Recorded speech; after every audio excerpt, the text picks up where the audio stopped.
Assalamualaikum warahmatullahi wabarakatuh. Dalam video kali ini saya akan memaparkan aksi nyata modul 1.4 tentang budaya positif. Perkenalkan, saya Bibit Wahyunitia, calon guru penggerak Angkatan 9 Kabupaten Trenggalek dengan Bapak Fasilitator, Bapak Syaifuddin Jupri, SPD MPD, dan juga dengan Bapak Pengajar Praktik Junianto Iksan. Apa yang melatar belakangi pelaksanaan aksi nyata ini? Yang melatar belakangi aksi nyata ini adalah kembali lagi ke tujuan pendidikan menurut Ki Hajar Dewantara, yaitu menuntun segala kodrat yang ada pada anak, yaitu kodrat alam maupun kodrat zaman, agar mereka dapat mencapai keselamatan dan kebahagiaan yang setinggi-tingginya, baik sebagai manusia maupun sebagai anggota masyarakat. Dalam hal menuntun tersebut, guru harus berpijak pada nilai dan peran seorang guru. Guru juga harus mempunyai visi dan prakarsa perubahan untuk menciptakan murid yang sesuai dengan profil pelajar Pancasila. Salah satu tindakan yang dapat dilakukan untuk mewujudkan hal tersebut adalah membangun budaya positif di sekolah. Budaya positif tersebut dapat dimulai dengan membuat keyakinan kelas yang disusun dan disepakati bersama oleh guru dan murid. Selanjutnya, apabila terjadi suatu masalah, maka guru dapat menyelesaikan masalah tersebut menggunakan segitiga restitusi. Apa yang menjadi tujuan dari pelaksanaan aksi nyata ini? 1. Meningkatkan pengetahuan dan pemahaman tentang budaya positif. 2. Meningkatkan keberanian dan rasa percaya diri untuk mengemukakan ide dan gagasan tentang gambaran kelas atau sekolah yang mereka inginkan. 3. Menumbuhkan motivasi intrinsik murid. 4. Membiasakan murid untuk mencari solusi sendiri atas permasalahan yang mereka hadapi sehingga dapat menjadi pribadi yang bertanggung jawab. 5. Menumbuhkan karakter yang baik seperti disiplin, jujur, dan tanggung jawab. Bukti apa yang menjadi indikator bahwa kegiatan ini berjalan dengan baik? Yang pertama, terlaksananya diseminasi konsep inti budaya positif di sekolah. Yang kedua, terbentuknya keyakinan kelas yang disepakati guru dan murid. Yang ketiga, guru dan murid melaksanakan keyakinan kelas dengan sadar dan penuh tanggung jawab. 4. Terlaksananya penyelesaian masalah murid menggunakan segitiga restitusi sehingga murid mampu menyelesaikan permasalahan yang ia hadapi. Dan yang terakhir, guru dan murid mampu melaksanakan budaya positif serta konsisten. Bagaimana lini masa tindakan yang akan dilakukan? Yang pertama adalah koordinasi dengan kepala sekolah untuk pelaksanaan diseminasi budaya positif. Yang kedua, melakukan diseminasi konsep inti budaya positif. Yang ketiga, memberikan pemahaman kepada peserta didik mengenai kesepakatan dan keyakinan kelas. Yang keempat, menyusun dan menyepakati keyakinan kelas bersama murid, kemudian menandatanganinya. Yang kelima, menempel keyakinan kelas yang sudah disepakati di dinding kelas. Dan yang terakhir adalah menerapkan keyakinan kelas yang sudah disepakati dengan konsisten dan berkelanjutan. Apa saja dukungan yang dibutuhkan dalam pelaksanaan aksi nyata ini? 1. Kolaborasi dengan warga sekolah untuk bersama-sama berupaya menerapkan budaya positif di sekolah secara konsisten. 2. Berkolaborasi dengan wali murid untuk membiasakan siswa menerapkan budaya positif di lingkungan rumah. 3. Sarana dan prasarana yang digunakan untuk kelancaran budaya positif seperti kertas, karton, post-it, spidol, proyektor, laptop, dan lain-lain. Kegiatan apa saja yang didokumentasikan dalam aksi nyata ini?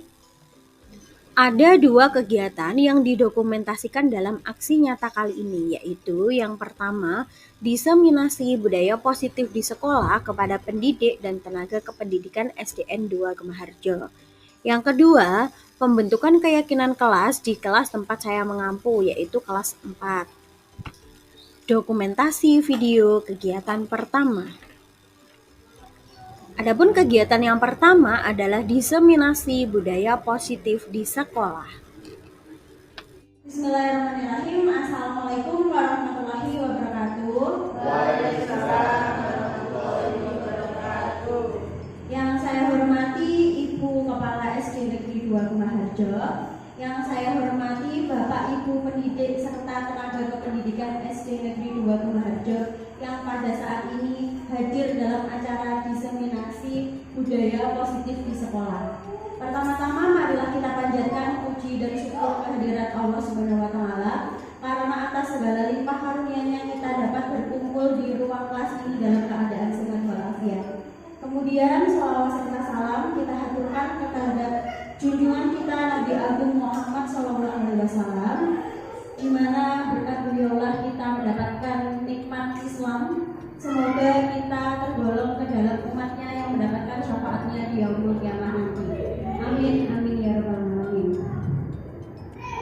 Sebelumnya saya ucapkan selamat datang para guru hebat. Terima kasih atas waktu yang telah panjenengan luangkan.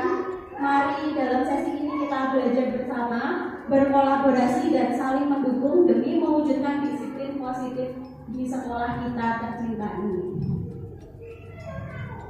Adapun susunan acara pada sesi kali ini adalah yang pertama pembukaan, yang kedua sambutan dari Ibu Kepala Sekolah, yang ketiga penyampaian materi penerapan budaya positif di sekolah, kemudian yang keempat umpan balik, dan yang terakhir adalah penutup. Demi efisiensinya waktu, marilah kita bersama-sama membuka acara ini dengan bacaan basmalah. Bismillahirrahmanirrahim. Untuk sesi selanjutnya adalah sambutan dari Ibu Kepala Sekolah kepada Ibu Parmi Lestari SPD. Waktu dan tempat dipersilakan.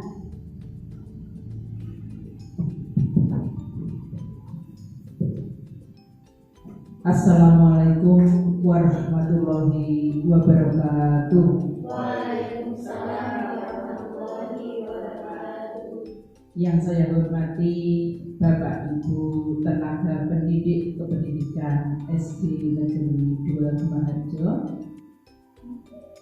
Namun sebelum saya menyampaikan sepatah dua patah kata, terlebih dahulu marilah kita panjatkan puji syukur kehadirat Ilahi Rabbi yang mana sampai dengan saat ini, detik ini, oleh Allah kita masih diberi taufik, hidayah serta rahmat yang berupa nikmat sehat, nikmat selamat, nikmat kelancaran, dan mudah-mudahan kesuksesan oleh Allah yang diberikan kepada kita, sehingga kenikmatan ini dapat kita nikmati mulai detik ini sampai di hari-hari yang akan datang nanti. Salawat serta salam semoga tetap terlimpahkan kepada junjungan kita Nabi Agung Muhammad SAW, yang mana beliau telah memberi petunjuk suri teladan kepada kita semua lewat ajaran yang telah kita yakini, yakni dinul Islam, dengan harapan di yaumul kiamah nanti kita benar-benar diakui umatnya serta mendapat syafaatnya. Allahumma amin. Bapak Ibu yang saya hormati, syukur alhamdulillah di pagi yang sangat cerah ini kita bisa berkumpul dalam rangka kita mengikuti kegiatan yang dilaksanakan oleh salah satu guru penggerak dari keluarga SD Negeri 2 Kumaharjo ini, yaitu yang terhormat Ibu Bibit Wahyu Ningtyas, sehingga dalam kesempatan ini nanti apa yang menjadi harapan beliau itu dapat berjalan dengan lancar, yang pada akhirnya nanti kita semua akan mendapat manfaat, kemudian mendapat ilmu yang mungkin nanti bisa kita terapkan di sekolah ini demi perubahan, demi terlaksananya apa yang menjadi tugas dari beliau. Untuk kesempatan ini Bapak Ibu, sebelum nanti dipaparkan oleh beliaunya, perlu saya sampaikan bahwa memang di salah satu lembaga atau sekolah untuk mencapai peningkatan, baik itu peningkatan akademik maupun non-akademik, kita harus banyak-banyak mempunyai inovasi yang berguna untuk kemajuan sebagai hal-hal yang kita inginkan, atau bahkan merupakan suatu tuntutan dari wali murid bahwa sekolah ini harus mempunyai mutu yang lebih, atau mutu boleh dikatakan ter dan ter. Maksudnya suatu lembaga itu harus bisa mengikuti dengan kemajuan zaman.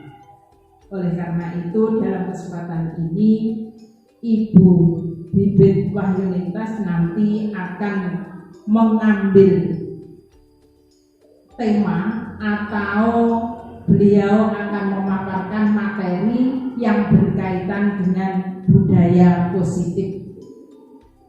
Nah, kemudian budaya positif ini saya harapkan Bapak Ibu setelah nanti pemaparan atau materi ini sudah jelas untuk kita, monggo bareng-bareng kita laksanakan yang nanti bisa dikembangkan kepada anak didik dan merupakan suatu pembiasaan dalam kehidupan anak didik mulai dari kelas 1 sampai dengan kelas 6, yang itu nanti pembiasaan tidak hanya dilaksanakan di sekolah saja, tetapi itu nanti bisa dilaksanakan di rumah maupun di masyarakat. Contohnya Bapak Ibu, ini pembiasaan mengucapkan salam, bertemu dengan siapa saja, atau bahkan anak didik kita itu bertamu atau mungkin bertemu dengan teman, bertemu dengan Bapak Ibu, pergi ke sekolah, datang ke sekolah, kemudian nanti pulang masuk ke rumah, itu dibiasakan untuk mengucap salam. Kemudian pembiasaan lagi tolong menolong kepada sesama. Maksudnya sesama tidak pilih kasih kepada siapa saja. Yang selanjutnya, pembiasaan yang ada di sekolah itu nanti bisa diterapkan di rumah. Contohnya membantu orang tua. Bahkan membantu ini Bapak Ibu kalau tidak kita biasakan sejak dini atau kita tanamkan dari sekolah, itu nanti anak-anak istilahnya zaman sekarang itu cuek dengan adanya kerepotan orang lain, kerepotan orang tua, bahkan menolong. Seumpamanya di rumah tersebut ada keluarga atau anggota keluarga terdiri dari ada adik, ada kakak. Walaupun orang tuanya itu sibuk mengurus adiknya, kalau tidak kita tanamkan dari sekolah yang nanti merupakan pembiasaan, anak-anak tidak akan peduli dengan orang tuanya.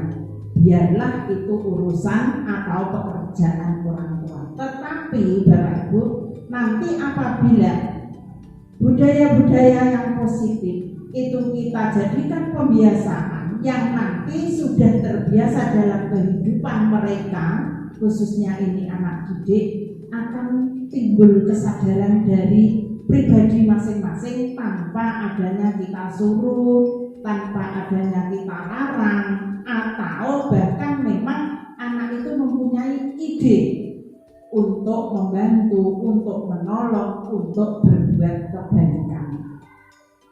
Untuk selanjutnya ini nanti, walaupun saya itu istilahnya ini nanti penjelasannya dari Bu Bibit belum, hanya saja menandaskan untuk yang kedua kalinya bahwa kebudayaan positif yang ada di sekolah ini bukan merupakan peraturan atau tata tertib di sekolah.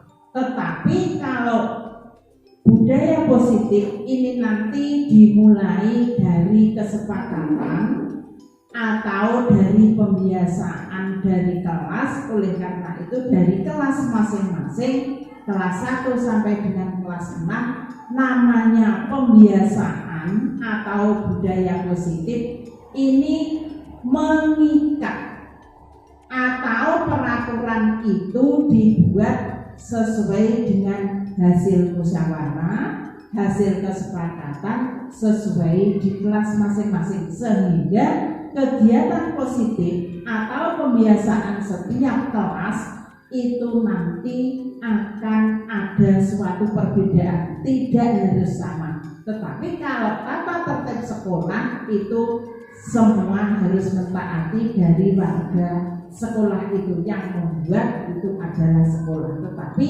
kalau pembiasaan, kalau budaya positif ini kita bekerja sama antara wali kelas dengan paguyuban kelas masing-masing yang nanti ditindaklanjuti atau diingatkan atau dilaksanakan oleh kelas masing-masing. Contohnya yang pada saat ini nanti dipaparkan oleh salah satu guru penggerak dari SD 2 Gemarjo, yaitu Bu Bibit Wahyuni. Ini nanti mudah-mudahan dari semua kelas ini bisa mengambil manfaat, membawa perubahan, sehingga bisa kita tanamkan kepada anak didik kita di SD Negeri 2 Gemarjo ini.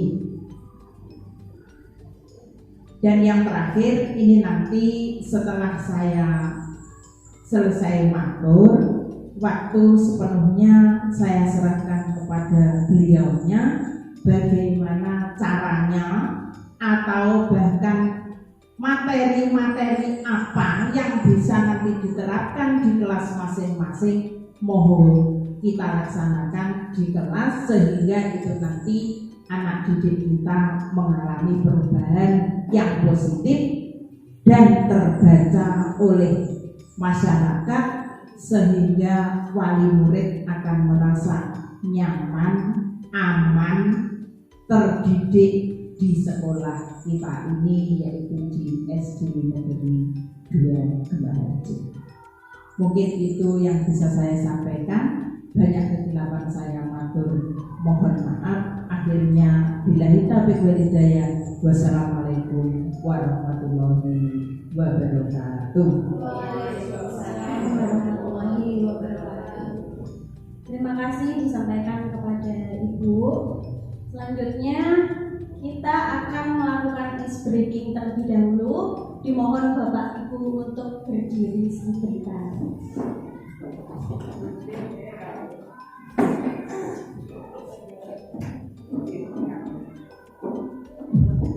Mungkin ini Bu Endang sudah terbiasa menyanyikannya di kelas 3, tapi kali ini liriknya diganti. Monggo Bapak Ibu nanti bisa melihat liriknya di proyektor. Tangan ke atas menggapai mimpi, tangan ke samping merayu depan, tangan ke depan fokus harapan, tangan merapat bertepuk tangan. Sekali lagi ya. Berikutnya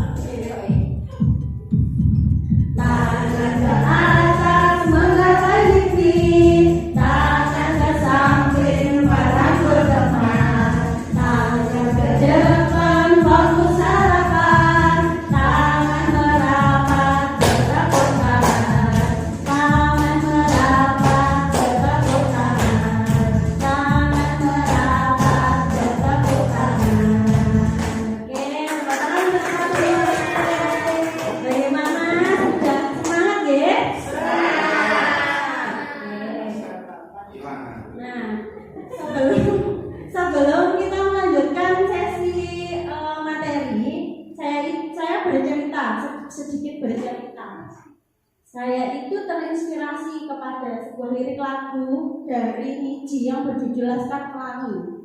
Mari kita dengarkan terlebih dahulu.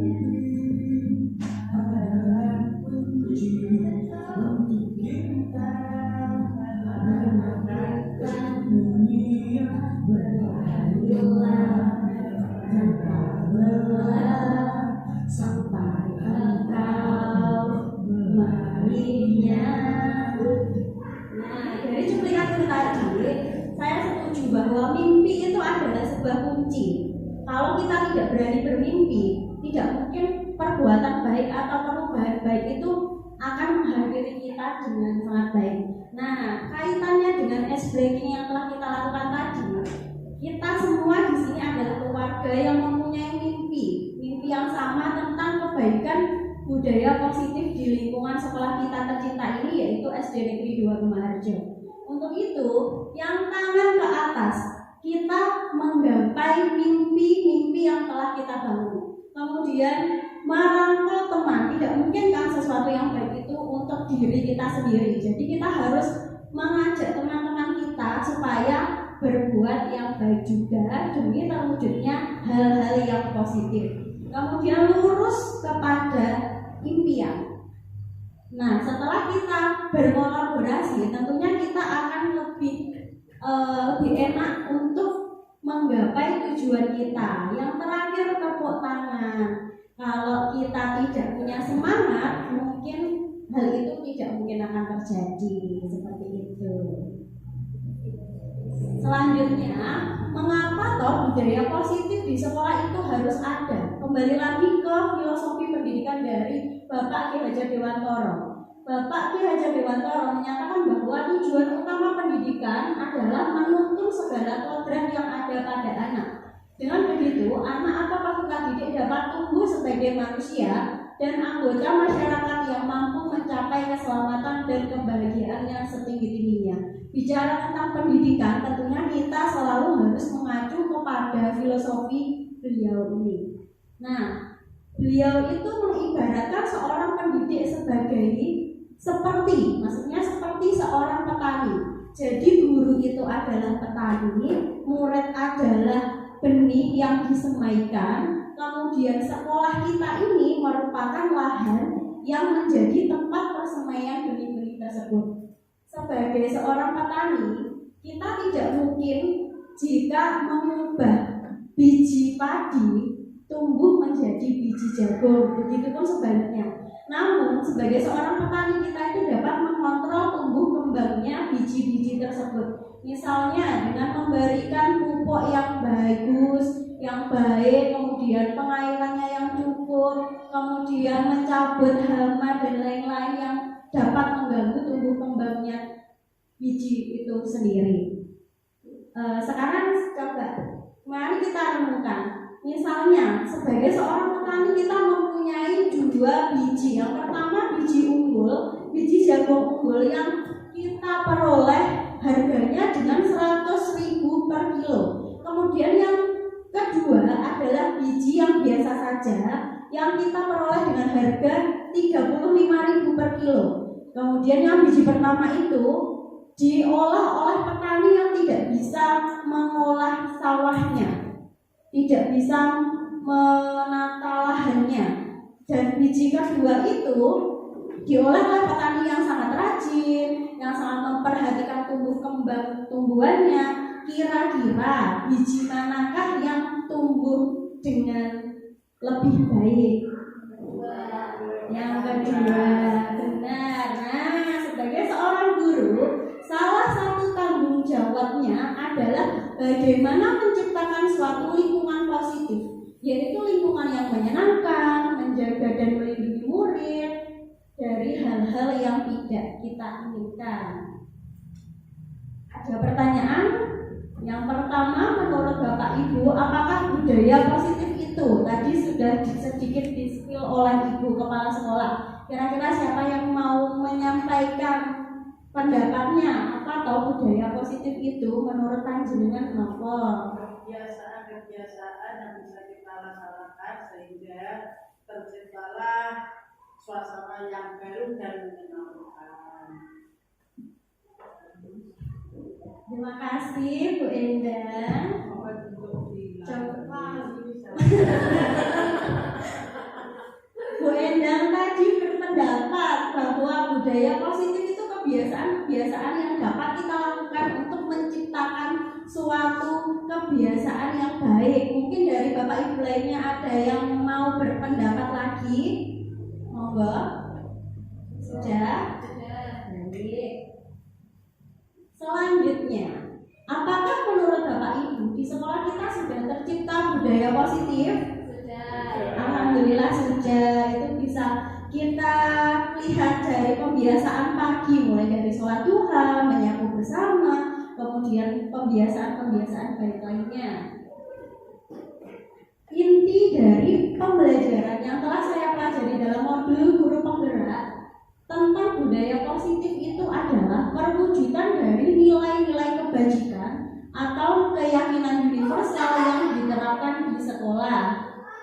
Adapun konsep inti dari budaya positif itu ada beberapa poin. Yang pertama, disiplin positif dan nilai-nilai kebajikan.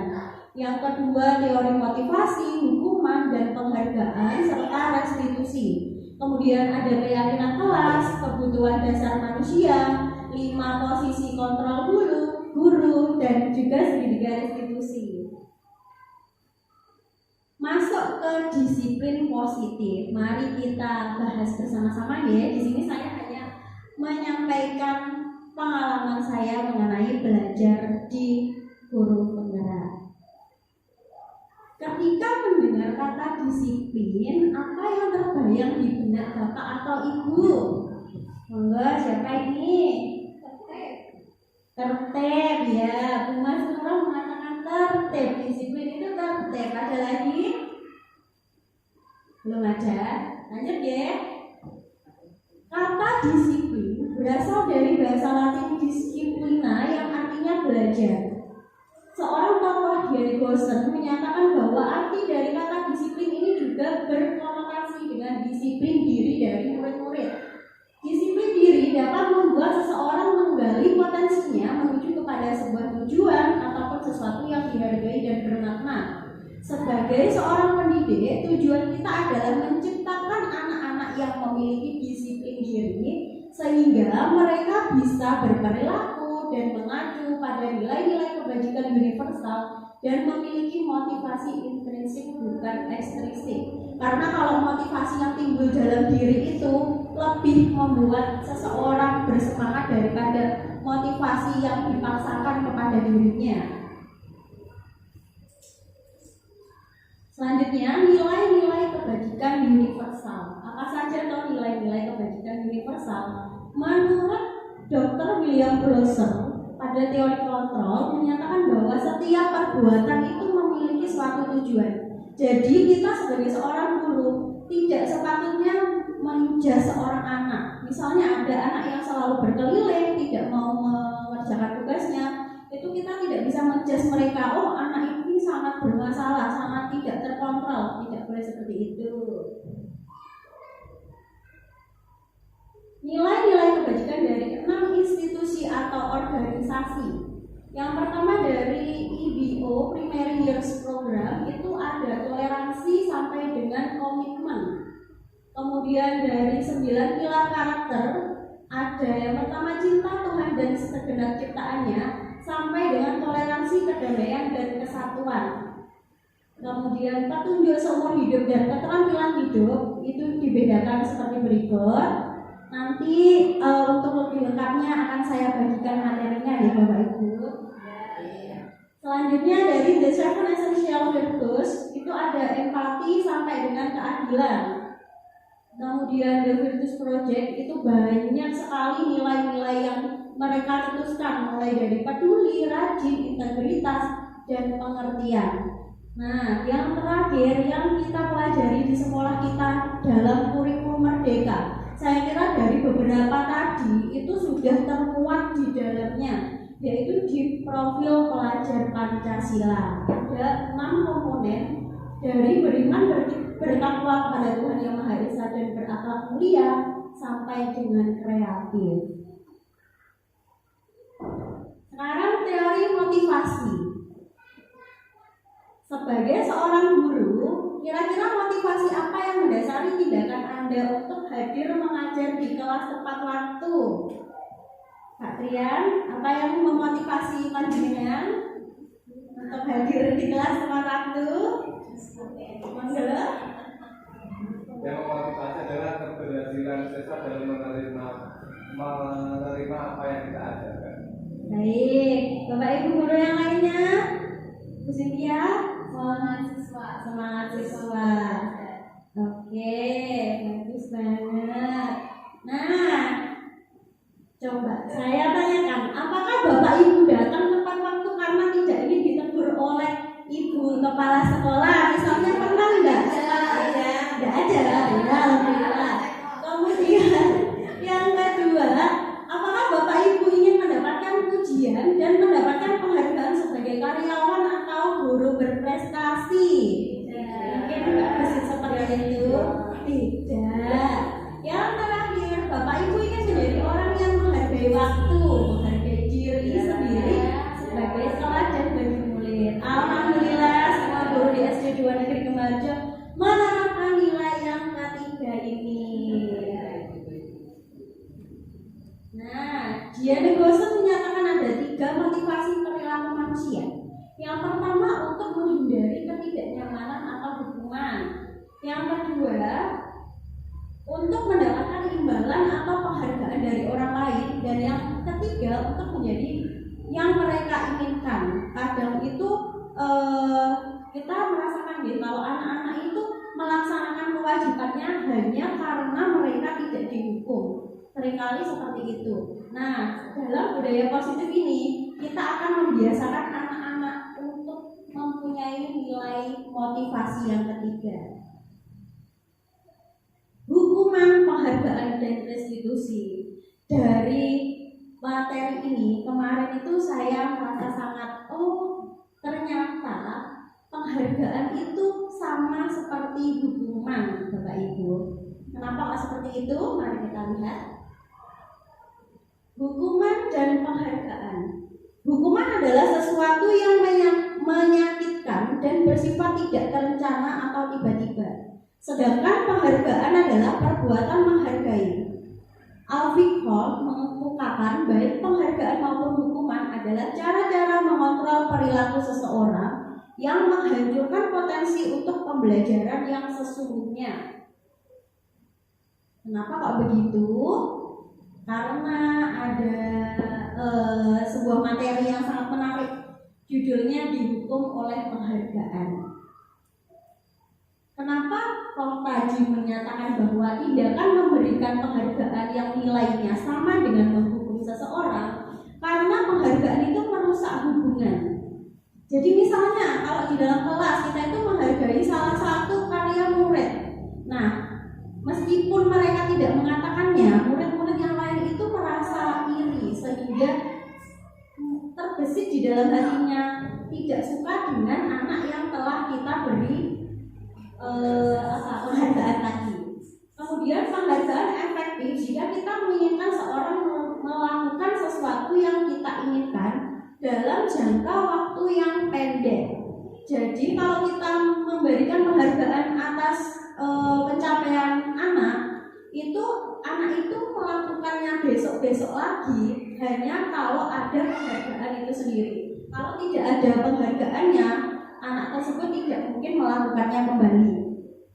Yang ketiga, penghargaan mematikan kreativitas. Yang keempat, penghargaan menghukum mereka yang tidak mendapatkan penghargaan. Dan yang terakhir, penghargaan menurunkan kualitas dari anak-anak. Nah, jika tidak menggunakan hukuman maupun penghargaan, apa cara yang dapat digunakan guru untuk menyelesaikan sebuah situasi? Namanya adalah restitusi. Restitusi adalah proses menciptakan kondisi bagi murid untuk memperbaiki kesalahan mereka sehingga mereka bisa kembali pada kelompok mereka dengan karakter yang lebih kuat. Nanti akan lebih dijelaskan lagi di teori selanjutnya. Menurut Bapak Ibu, adakah perbedaan perbedaan antara hukuman dan konsekuensi? Ada apa tidak? Hukuman itu diberikan, konsekuensi itu yang ditempatkan. Oke, terima kasih Bu Cynthia. Bu Cynthia menyatakan bahwa hukuman itu diberikan, sedangkan konsekuensi itu yang didapatkan. Jadi kita lihat pembahasannya. Nah, hukuman itu mendorong murid ke identitas gagal mereka. Karena hukuman itu sesuatu yang menyakitkan, yang harus terjadi, yang harus dialami oleh mereka. Sedangkan konsekuensi dan restitusi itu menuju ke identitas yang sukses. Konsekuensi itu sesuatu yang harus terjadi karena mereka melakukan kesalahan. Mari kita jawab beberapa pertanyaan berikut ini. Angkat bendera merah jika jawaban Anda adalah hukuman. Benderanya sudah saya siapkan ya Bapak Ibu. Dan angkat bendera kuning jika jawaban Anda adalah konsekuensi. Sudah siap? Sudah. Oke, yang pertama, mencatat 100 kali di dalam buku kalimat saya tidak akan terlambat lagi karena datang terlambat ke sekolah. Silakan dijawab, diangkat benderanya. Merah tadi hukuman, kuning tadi konsekuensi. Mencatat, coba kita cermati lagi. Mencatat 100 kali di dalam buku kalimat saya tidak akan terlambat lagi ditulis sebanyak 100 kali. Oke, semuanya kita lihat. Dan benar. Jawabannya adalah hukuman. Pertanyaan yang kedua, membersihkan tumpahan air di meja tulis karena tersenggol pada saat belajar. Kira-kira ini termasuk apa? Konsekuensi. Ya, benar. Ini termasuk konsekuensi. Pertanyaan selanjutnya, membersihkan coretan yang dibuatnya di meja tulis. Konsekuensi. Konsekuensi beda. Konsekuensi apa hukuman? Membersihkan coretan yang dibuatnya di meja tulis. Maksudnya mungkin meja siswa. Sendiri berarti itu kuning. Ya, jawabannya konsekuensi. Pintar-pintar sekali ya. Yang selanjutnya, murid diminta untuk push up 15 kali karena tidak menggunakan masker ke sekolah. Hukuman. Ini biasanya mungkin Pak guru olahraga gitu. Selanjutnya, menggantikan kertas. Untuk apa Pak? Fisik. Oh iya. Menggantikan kertas tugas teman yang telah dicoret-coret. Kira-kira apa ini? Konsekuensi. Nah, jawabannya konsekuensi Bli. Kemudian berjemur di lapangan basket pukul 12 siang karena ngobrol dengan teman. Hukuman. Selanjutnya, lari mengelilingi lapangan basket 2 kali karena terlambat 10 menit untuk pelajaran PJOK. Coba ini apa ya kira-kira? Lari mengelilingi lapangan basket 2 kali karena terlambat 10 menit untuk pelajaran PJOK. Aku ini ada. Jawabannya konsekuensi. Kenapa kok konsekuensi? Nah, ini kan dalam pelajaran PJOK.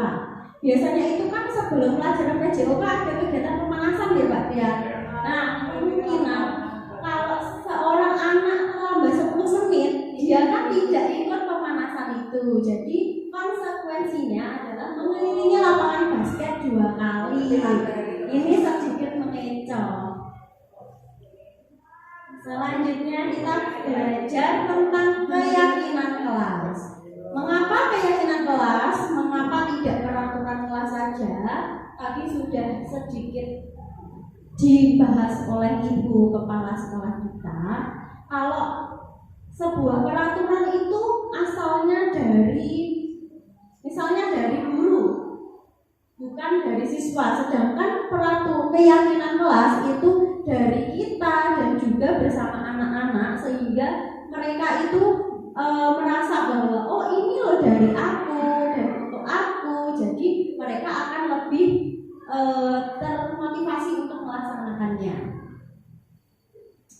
Nah ini coba kita, tadi kan sudah sedikit saya bahas tentang nilai-nilai kebajikan. Ada yang keselamatan, ada yang kesehatan, dan lain-lain. Pertanyaan pertama, mengapa kita memiliki peraturan tentang penggunaan helm pada saat mengendarai kendaraan roda 2 atau motor? Kira-kira nilai kebajikan apa yang kita yakini?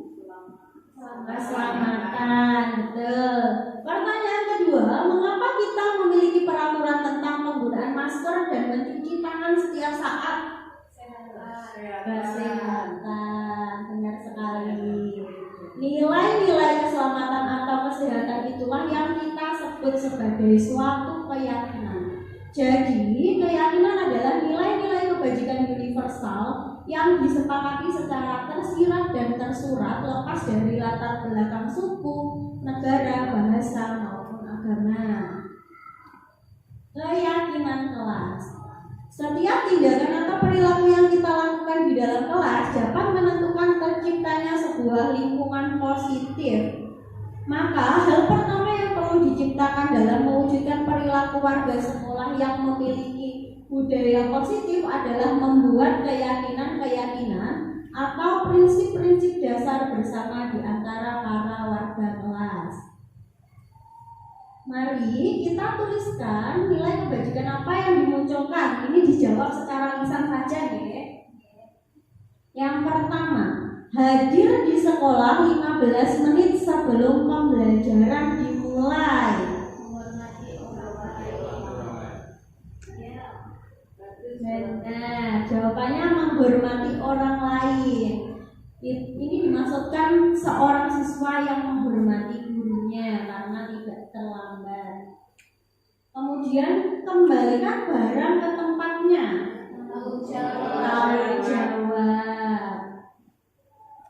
Kemudian pembentukan keyakinan kelas di sekolah. Yang pertama, keyakinan kelas itu bersifat lebih abstrak daripada peraturan. Kemudian yang kedua, berupa pernyataan-pernyataan universal.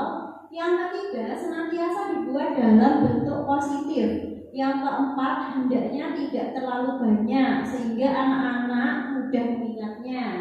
Yang kelima, sebaiknya sesuatu yang dapat diterapkan di lingkungan tersebut. Jadi untuk membuat keyakinan kelas itu kita tidak usah muluk-muluk. Misalnya kalau kita melihat di kota-kota itu seperti ini, kita tidak usah membuatnya karena kita mengingat dan melihat situasi dan kondisi di dalam kelas kita.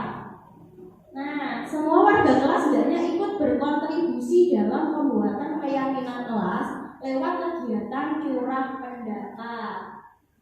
Kemarin kelas 4 sudah melakukan keyakinan kelas. Ada 5 keyakinan kelas yang telah disepakati bersama, kemudian ditandatangani oleh anak-anak. Mungkin untuk selanjutnya kelas-kelas lain dapat melakukan kegiatan ini. Dan untuk Bapak Ibu guru mapel itu juga bisa menerapkan keyakinan kelas pada saat pembelajarannya. Kebutuhan dasar manusia. Kebutuhan dasar manusia itu ada 5. Yang pertama untuk bertahan hidup, yaitu kebutuhan yang bersifat filosofis untuk bertahan hidup. Misalnya kesehatan, rumah, dan makanan. Yang kedua, cinta dan kasih sayang, yaitu kebutuhan untuk memberi dan menerima kasih sayang dan kebutuhan untuk merasa menjadi bagian dari suatu kelompok. Yang ketiga, kekuasaan. Meskipun ini kadang kita tidak menyadarinya, tapi ternyata kita itu butuh kekuasaan. Selanjutnya, kebebasan. Dan yang terakhir, kesenangan. Ini yang sangat penting untuk memotivasi kita dalam hidup. Mari kita analisis kasus berikut ini. Dinda, seorang anak kelas 3 SD. Begitu tiba di rumah, sepulang dari sekolah, ia menangis dan mengadu pada ibunya bahwa dia benci pada Ibu Rani gurunya. Menurut Anda, kebutuhan apa yang berusaha dipenuhi oleh Dinda jika jawabannya seperti ini? Ketika ditanya oleh ibunya, jawaban Dinda yang pertama, Ibu guru bilang aku tidak boleh bersenandung sewaktu mengerjakan tugas. Katanya kelas harus tenang, tidak ada suara, kan enggak seru jadinya. Nah, itu kira-kira kebutuhan apa ya yang ingin dipenuhi Dinda? Satu saja. Kira-kira yang lebih? Kebebasan. Ada yang menjawab kebebasan, ada yang menjawab kesenangan. Mari kita lihat. Jawabannya kesenangan. Karena ini tadi kan nggak seru jadinya. Kalau seru itu sesuatu yang mengacu kepada kesenangan ya Bapak Ibu. Kemudian jawaban Dinda yang kedua, Ibu guru tidak menyapaku hari ini, padahal aku pakai jepit rambut baru. Wah, ini dia merasa bagaimana ini? Cinta dan kasih sayang karena Dinda ingin diperhatikan oleh gurunya, ini dimanja-manja. Pertanyaan yang terakhir, aku sebel gambarku tidak rapi, malah ibu guru nunjukin ke teman-temanku di depan kelas. Kira-kira apa ya ini?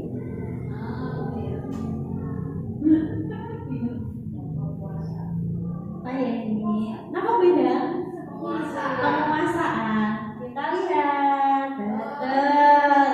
Penguasaan. Selanjutnya, apa yang terjadi bila salah satu atau beberapa kebutuhan dasar anak tidak terpenuhi?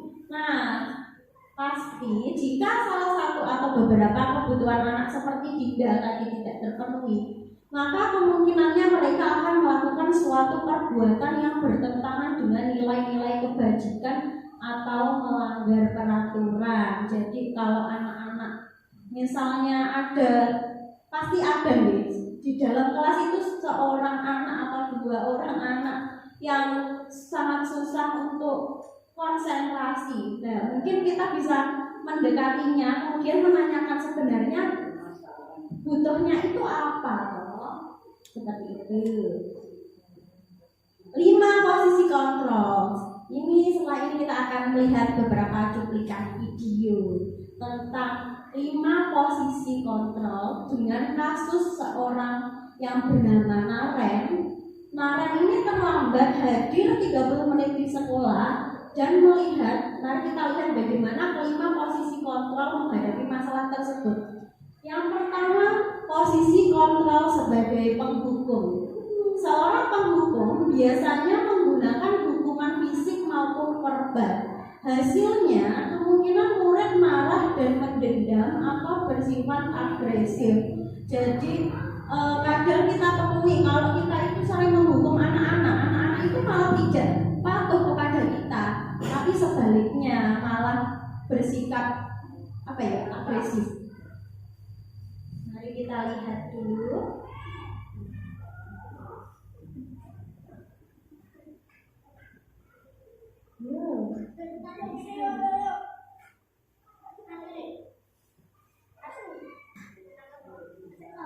Sebentar.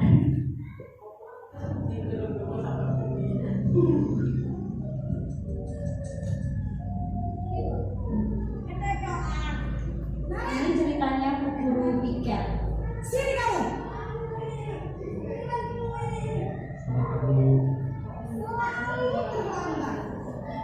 Kamu deh, pasti terlambat. Mahu saya Apa? Apa coba? Alasan kamu apa lagi? Kapan sih kamu tidak terlambat?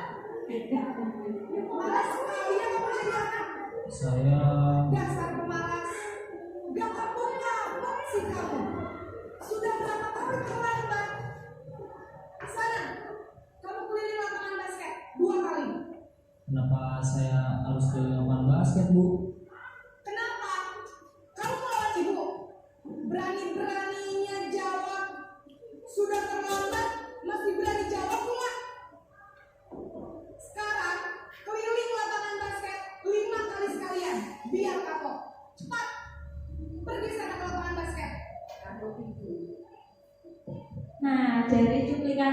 kalau kita menjadi Naren, kalau saya menjadi Naren, saya itu pasti sudah sebel ngomel sama ibu guru yang tadi.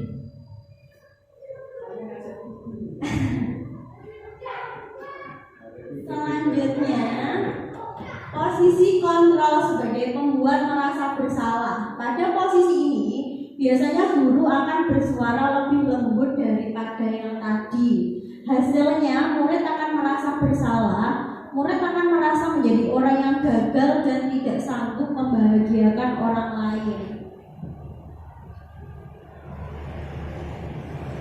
Selamat pagi, Bu. Naren, kamu kenapa terlambat lagi, nak? Ya Tuhan, Naren, kamu senang ya bikin ibu susah ya? Kalau kamu terlambat lagi, nanti ibu yang ditegur bapak kepala sekolah, nak. Disangka ibu tidak bisa meminang kamu. Duh, gimana ini? Maaf, Bu. Duh, Gusti Naren, kamu suka ya kalau ibu ditegur bapak kepala sekolah? Terus, sekarang ibu harus tulis apa yang di buku absen? Ini kamu sudah sering terlambat loh. Ibu harus apa coba? Maaf, Bu. Maaf sekali. Ya sudah, lain kali jangan bikin ibu susah lagi ya nak ya. Ibu tidak akan apa lagi kalau kamu begini terus. Bisa jantungan kalau ibu ditegur bapak kepala sekolah. Sana cepat kelas. Maaf ya, Bu. Maaf sekali. Nah, dari ilustrasi tadi, ibu gurunya itu menggunakan kata yang lebih halus, namun menyalahkan muridnya. Baik, posisi kontrol selanjutnya sebagai seorang teman. Di sini guru pada posisi ini tidak akan menyakiti murid, namun akan tetap berupaya mengontrol murid melalui persuasi. Hasilnya, murid akan merasa senang dan akrab dengan guru. Namun, di sisi lain, murid menjadi tergantung pada guru tersebut. Jadi, seperti ngejip nih.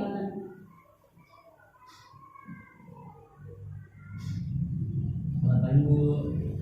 Wah, sudah jam berapa ini nak? Terlambat lagi ya sayang. Iya, Bu. Habis ibu saya lupa membangunkan saya, Bu. Kamu malah menyalahkan ibu kamu. Kamu jam. Kok terlambat sih? Iya, Bu. Saya memang terlambat bangun tadi. Jadi biarpun saya kencang, tetap gak kejar, Bu. Ya sudah sana. Nanti lain kali lainnya lebih kencang lagi ya. Biar gak terlambat lagi. Bikin senang ibu demi ibu. Bisa kan?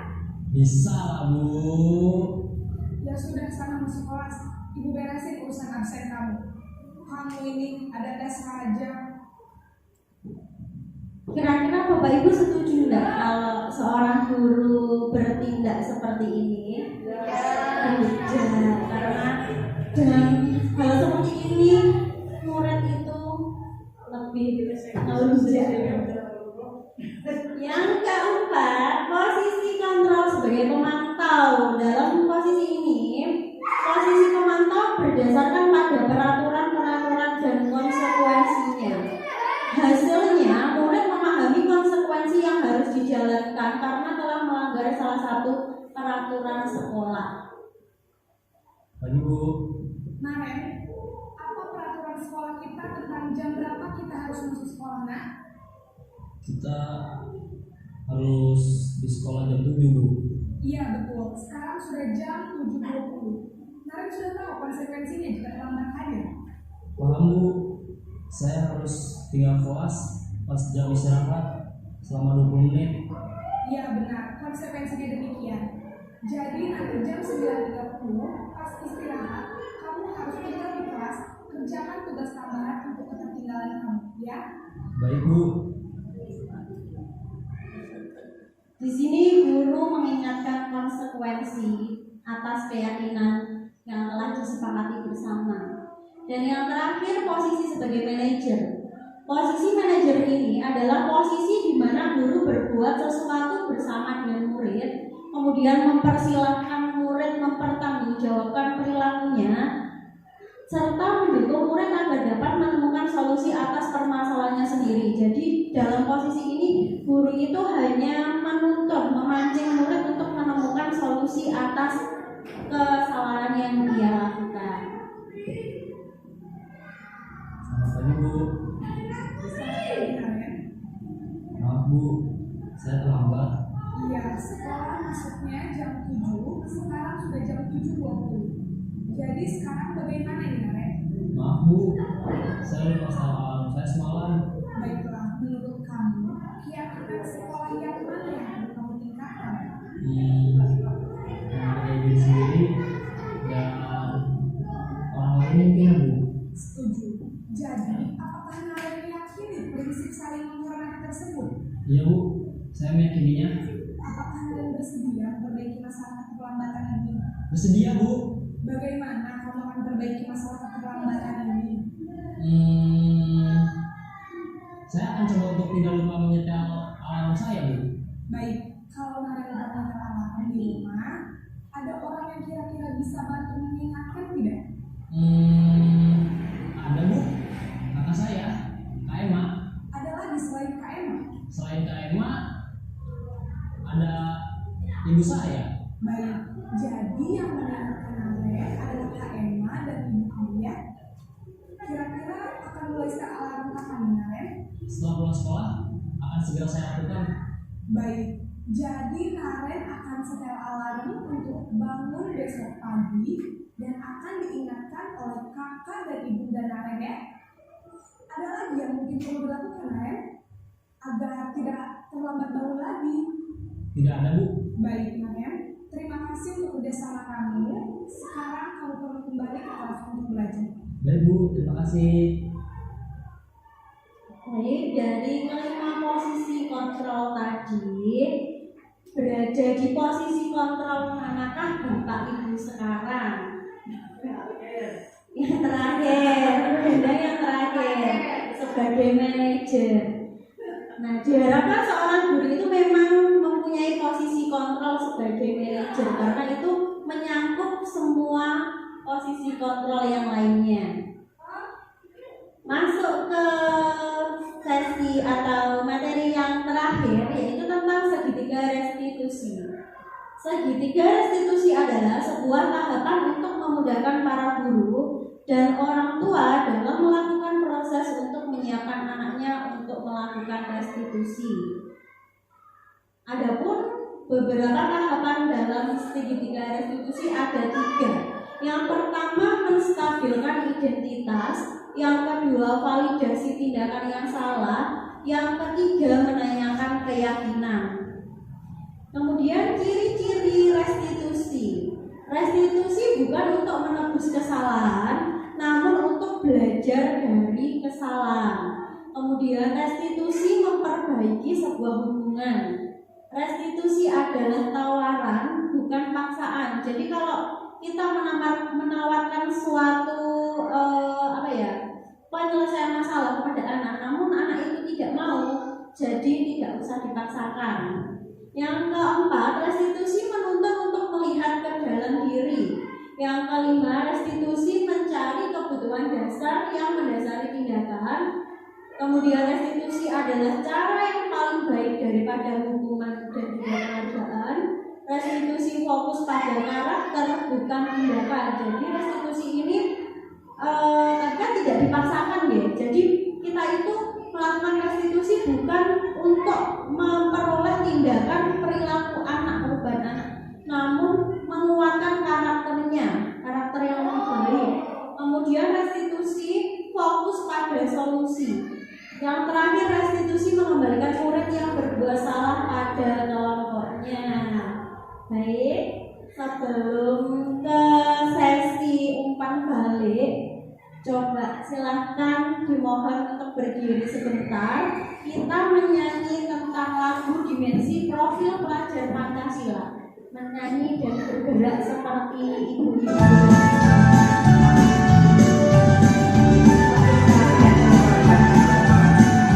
Belajar Pancasila, beriman dan berdakwah pada Tuhan yang esa dan berakhlak mulia.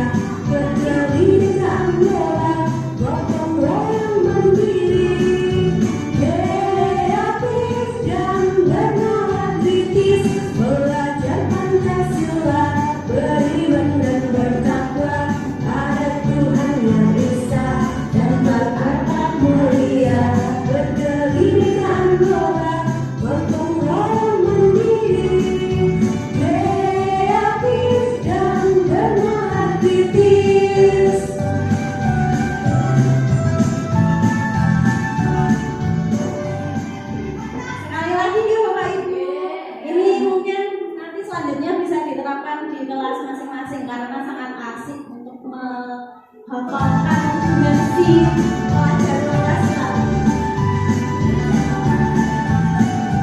Belajar Pancasila, beriman dan bertakwa pada Tuhan yang Esa dan berakhlak mulia, berkebinekaan global, gotong royong mandiri, kreatif dan bernalar kritis. Belajar Pancasila, beriman dan bertakwa pada Tuhan yang Esa dan berakhlak mulia, berkebinekaan global, gotong royong mandiri, kreatif dan bernalar kritis.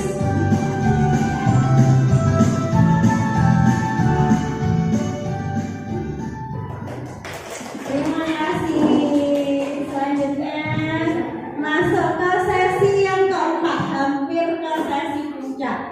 Sesi yang keempat adalah umpan balik. Saya mohon Bapak Ibu guru menyampaikan umpan balik tentang kegiatan hari ini. Bagaimana kegiatan hari ini?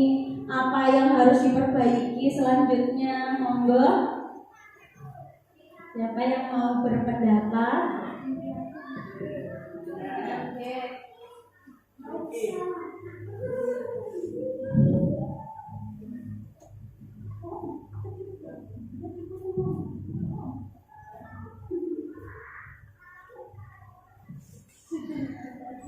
Baik, terima kasih atas kesempatan yang telah diberikan. Menanggapi apa yang telah disampaikan oleh Bu Wahyu mengenai budaya positif di sekolah, ini sangat memberikan informasi yang baru kepada kami para guru di SD Negeri 2 Kumaharjo yang memang sebelumnya saya pribadi belum tahu jika adanya hukuman, adanya penghargaan itu ternyata tidak hanya bernilai positif tapi juga banyak bernilai negatif. Kemudian kita juga menjadi tahu bahwa ketika ada permasalahan yang berhubungan dengan siswa, kita bisa menyelesaikannya secara baik-baik tanpa adanya hukuman yang membuat siswa menjadi capek untuk lari di lapangan 2 kali seperti itu.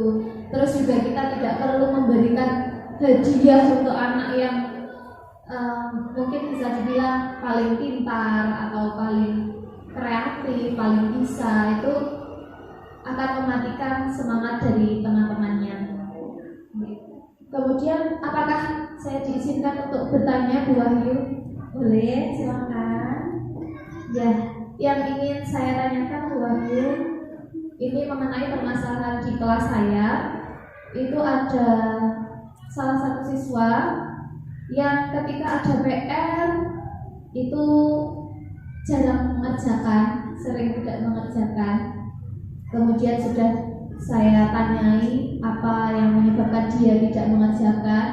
Setiap hari alasannya berbeda-beda, mulai dari sudah dikerjakan dapat separuh terus ketiduran, kemudian bukunya tertinggal, seperti itu.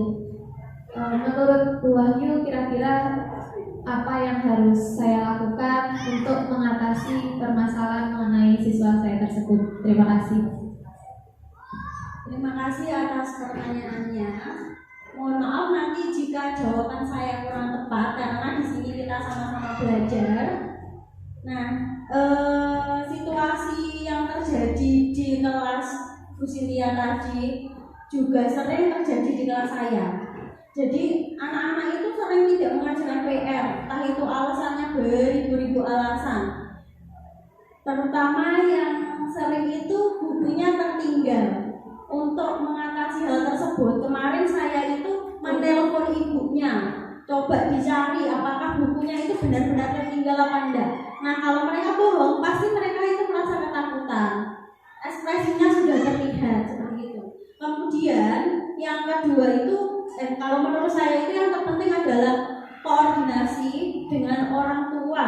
Karena apapun yang terjadi, kita hanya mendampingi anak-anak di sekolah, sedangkan kalau di rumah itu ya tanggung jawab wali murid, orang tua. Jadi kita harus senantiasa koordinasi sih? Misalnya, meskipun anak-anak itu sebaiknya harus mengerti tanggung jawabnya, di lain waktu sebaiknya kita itu meng-share di grup kelas. Misalnya hari ini ada PR, mohon Bapak Ibu menindaklanjuti, menanyai anaknya ada PR apa. Jadi tidak disebutkan hari ini ada PR bahasa Indonesia halaman ini, tidak begitu. Jadi cuma memberikan clue kalau hari ini ada PR di grup WA seperti itu. Jadi orang tua yang tanggap pasti akan menanyai anaknya. Hari ini ada PR apa kok di grup sama Bu Sintia di-share seperti itu. Nah, mungkin itu yang kedua. Kemudian yang ketiga, kita bisa menitipkan ke teman yang jarak rumahnya dekat, mungkin atau yang anaknya itu dekat dengan anak tersebut untuk mengingatkan. Jadi kita tidak melakukan posisi kontrol sebagai teman, tapi kita mengajak temannya untuk melakukan posisi kontrol sebagai teman. Jadi yang melakukan posisi kontrol sebagai teman, ya temannya itu sendiri, bukan kita, seperti itu. Mungkin dari Bapak Ibu ada yang mau menambahkan jawabannya, karena di sini kita sama-sama belajar dan saya hanya memberikan pengalaman belajar yang telah saya lakukan kemarin. Ada yang mau menanggapi?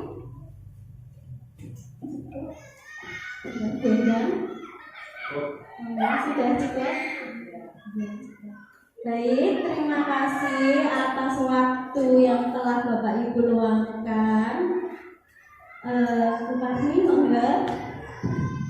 Terima kasih. Sebelum waktu ditutup, saya selaku yang dikeluarkan di sekolah ini mengucapkan banyak-banyak terima kasih atas terselenggaranya kegiatan ini, dengan harapan nanti Bapak Ibu wali kelas yang lain bisa untuk mengambil ilmu yang telah panjenengan berikan, dan kami menunggu sesi berikutnya atau bahkan materi-materi berikutnya seperti kegiatan ini, sehingga bisa memberi gambaran, bisa memberi tindak lanjut, bahkan itu nanti ada perubahan di sekolah kita. Terima kasih. Terima kasih disampaikan kepada Ibu. Ini sama ya, masuk ke acara penutup. Mari kita tutup sesi hari ini dengan bacaan hamdalah bersama-sama. Alhamdulillahirabbil alamin. Sebelumnya minta semangatnya ya Bapak Ibu. Salam guru penggerak, tergerak, bergerak, menggerakkan.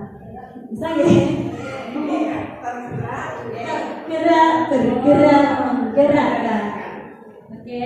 Salam guru penggerak, tergerak, bergerak, menggerakkan. Terima kasih. Setelah ini tidak lupa untuk sesi foto bersama sebelum meninggalkan kelas.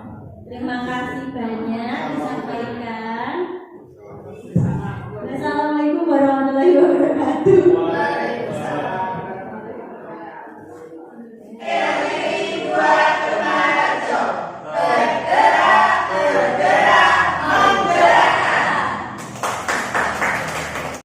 Dokumentasi video kegiatan kedua, yaitu pembentukan keyakinan kelas. Tahap persiapan.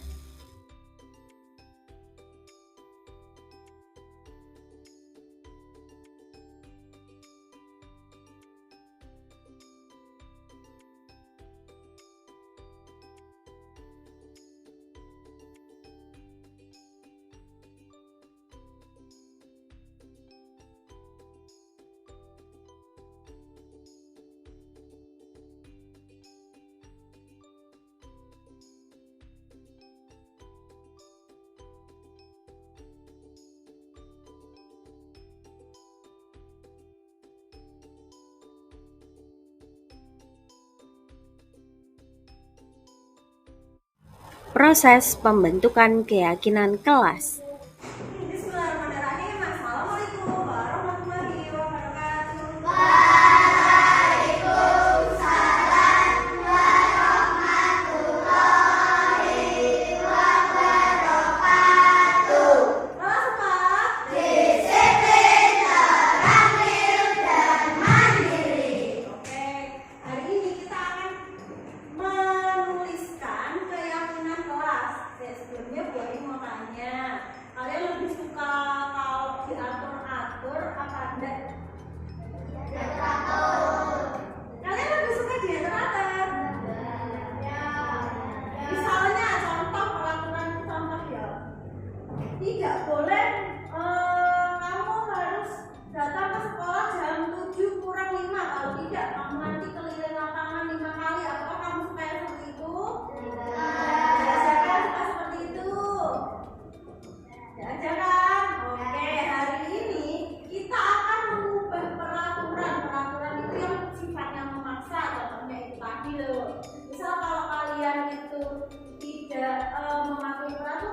ada. Contohnya kalau tidak memakai tas olahraga disuruh keliling lapangan 100 kali. Apakah kalian mau seperti itu?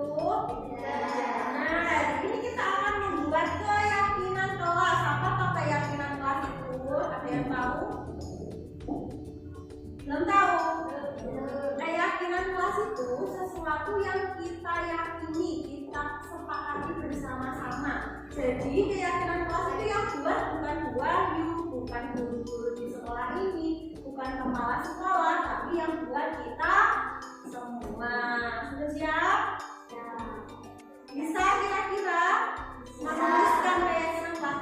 Nah, di sini kan ada 3 kertas.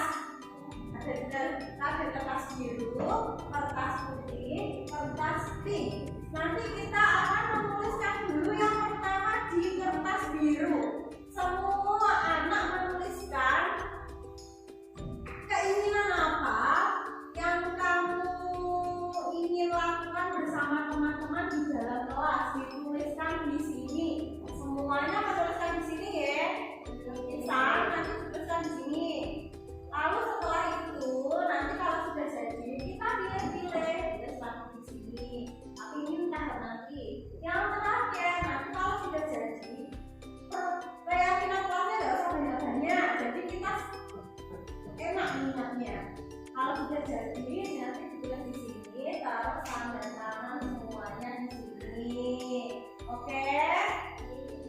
Kalau belum punya tanda tangan atau masih bingung tanda tangan, boleh ditulisi namanya.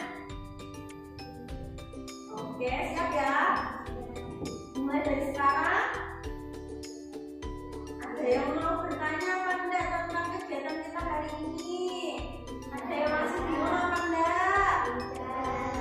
Excellent, udah mengerti. Oke, nanti menulisnya di sini dulu. Keinginan kalian untuk kelas ini apa yang akan dilakukan, diyakini bersama-sama oleh kamu sendiri dan teman-temanmu. Jadi semuanya melakukan karena itu yang menulis kamu, yang melakukan video kamu. Apabila ada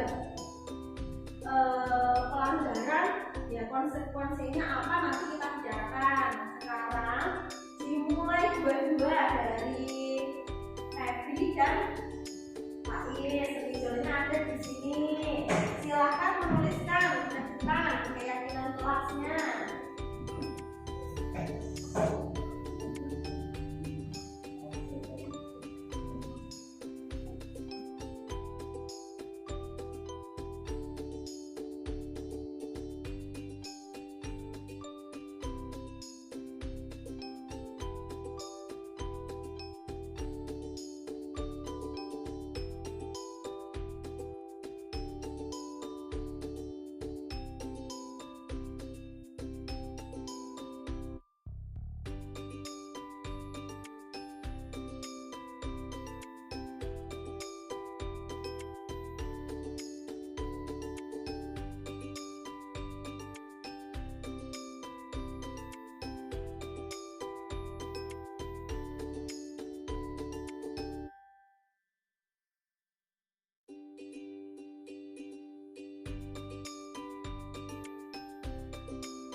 Umpan balik dari beberapa siswa.